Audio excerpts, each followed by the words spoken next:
السلام عليكم ورحمة الله وبركاته. وننا الرائد سقنتي فدي سنيف دفي وايد دعاء مفتي حاج عمر إدريس لالجسيت أكرت قبابنان مي أكرت واحاسمنا مفتي حاج عمر إدريس جلقبرتي بقربي مجار راتين سنغين سنين جدا خنرتي عقيدان حاج عمر إدريس وانا كميت warreen kana irratti rabbi rahmataha godhuuf jettan dogoggora guddaa keessa seentanii jirtan. Aqiidaan isaa kaleessa maal ture? Muftiin Haaji Umar aqiidaan isaa kaleessa maal ture? Namoota nuti namoota gurguddoo jennee ahlu sunnati wal jamaa'a warra karaa quraanaa fi hadiisaa qabate jennee lakkoofnu arra mee social media kana irratti rabbi rahmataha godhuuf jira. Tokko araarama kadhachuun maaliif barbaachise?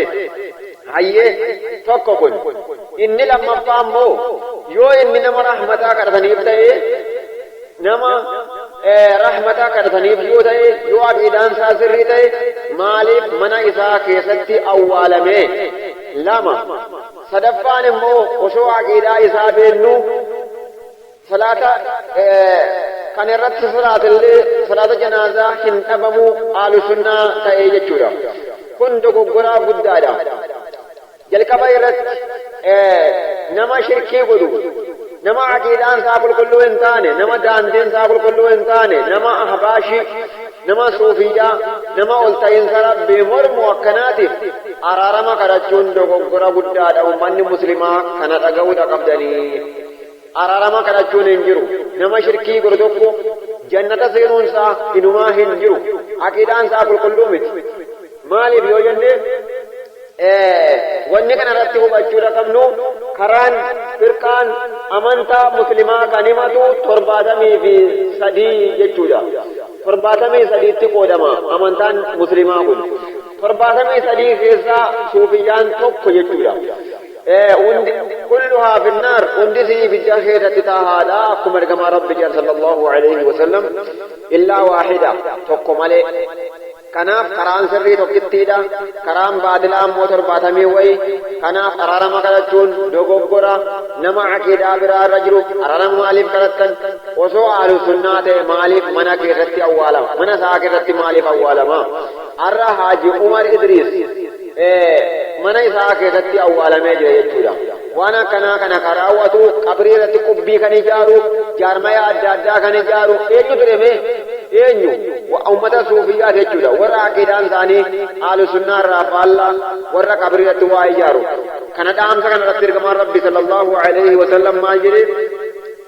Akka ayya binaayin jaarmayni fedhe yoo akka hin ijaaramne dhorkee jira jechuudha. Qabrii irratti waan fedhe haa ta'u jaarmaya fedhe ijaaruu dhowwee jira jechuudha. Har'a inumaa'uu mana keessatti awwaallee jechuudha. Namni takkaa mana isaa keessatti awwaalame hin jiru.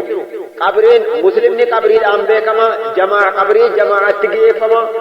Qabrii islaamaatti awwaalama. Namni karaa dabrullee dhaqee araarama kadhataaf yaa rabbi dhiisiif jiraan qabrii ziyaara jechuudha. Kanaaf takka ujuba daddachaa jedhanii Baqii'il Gharqad qabrii muslimaa akka gama rabbiittillee ujubni maqaala qaba jechuudha. Bakka akkanaa jedhanii gama rabbiillee sahabotaa waliin achitti awwaalaa turan. Har'a qabrii irraa dheeffamee qabrii irraa baqatamee mana isaa keessatti awwaalamuu dhageenya kun dogoggora guddaadha jechuudha. Maaliif ergamaa rabbii qofatu mana isaa keessatti awwaalame.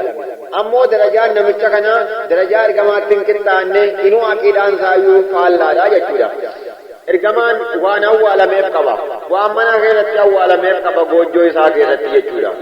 Kanaafuu qabrii ergamaadha Abdul Malik bin Marwan booda goojjoo sanuu masjida keessa galchee gara keessaatti galchee jechuudha.